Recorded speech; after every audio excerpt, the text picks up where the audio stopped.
Hey everyone, this is Justin with Two Stall Garage. Thanks for coming back, checking out this turbo underboost issue we're having with this 2005 Jeep Liberty CRD with the 2.8 4-cylinder turbo diesel. In the last episode, we resolved one of the leaks on the EGR control valve elbow, causing that turbo underboost issue perhaps, but didn't resolve the issue.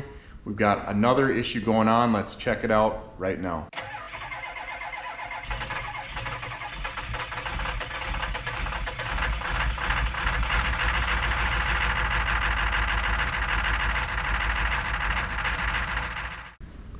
All right, real quick update on the EGR elbow that we removed. You can see down there, there's no new oil. So that looks good, but as we try to keep these old vehicles on the road, here's the reason eventually they're retired. Right down here, right where the light is shining, you can see the cooler for the EGR system. It is wet with oil. Here we go.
So here's the intercooler.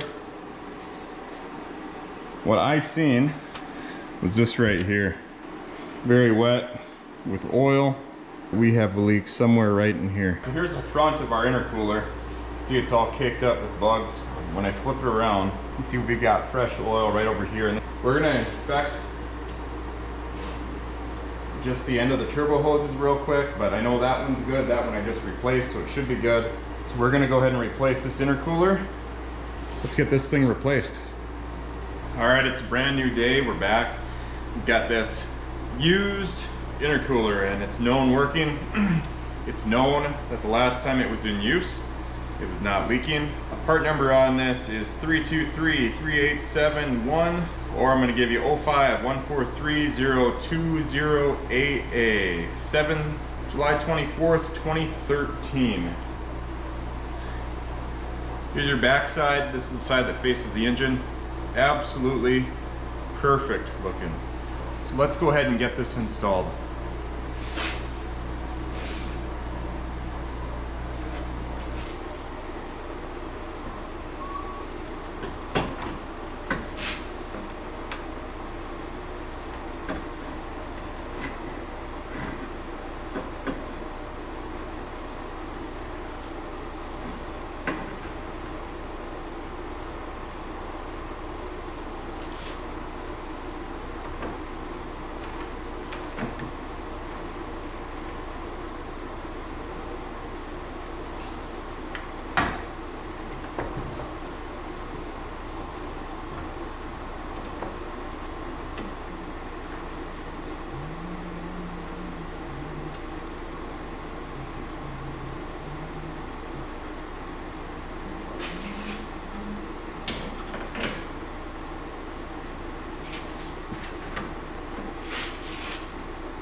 We've got the cooler in, we've got the condenser mounted, we've got the cooling fan mounted, we've got the fan shroud on, got the AC lines in place.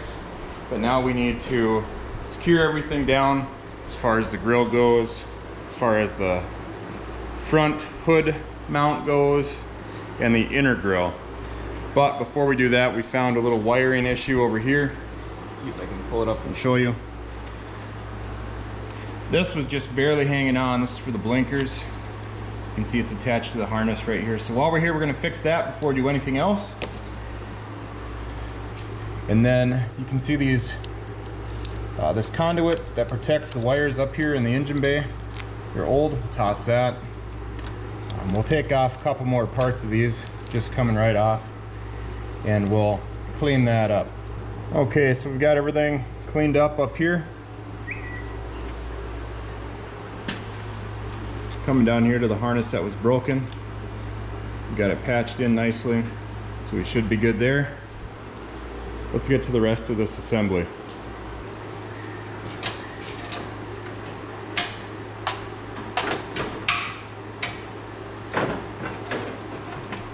Before you put the inner grille back on with the blinkers, I should say fog lights and headlights, and the blinkers when you go to put your bumper assembly on, you should take the time, replace these fog light lenses if you need to. They're pretty cheap, or at least replace the bulbs in them. We're not prepared to replace the bulbs, but we got to get this back on the road, so we're going to put it together and keep moving forward.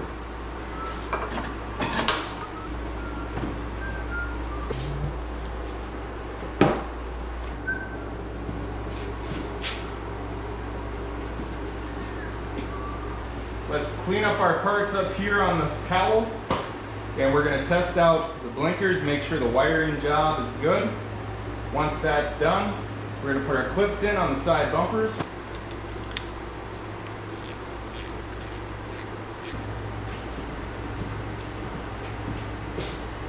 The engine cover's back on, everything's secured. Put the last couple of bolts in the clip on each side to hold the front bumper cover on. Let's go ahead and make sure you don't have any tools up here. Everything's cleaned up. Battery's connected, we're good to close it down. Let's give this a try.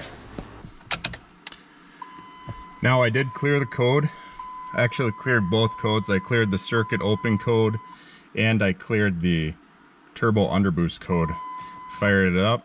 So we've got one trouble code on this vacuum reservoir control circuit open, and that's all we want to see going down the road. So let's take it out.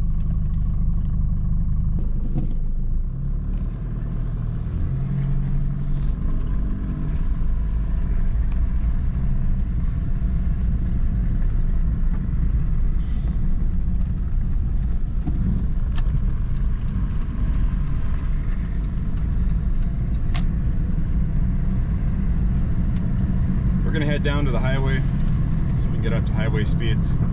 We'll pick up there. So the code came back. Both the open circuit code, both the turbo underboost code. Could be the wastegate on the turbo. I don't know if the fuel filter has been changed on this in many miles, so I don't know if that could cause turbo underboost code from lack of fuel, but it's definitely driving, as far as I can tell, normal with normal power. So with that said, sometimes you just got to keep going on these things. We'll go back to the shop and see if we can find a third issue. So far, if you haven't been with us, we've replaced the EGR air control valve. Actually just bypassed it with a deletion kit. Then we found a leak in our turbo intercooler. We replaced that. At this point in time, I don't know.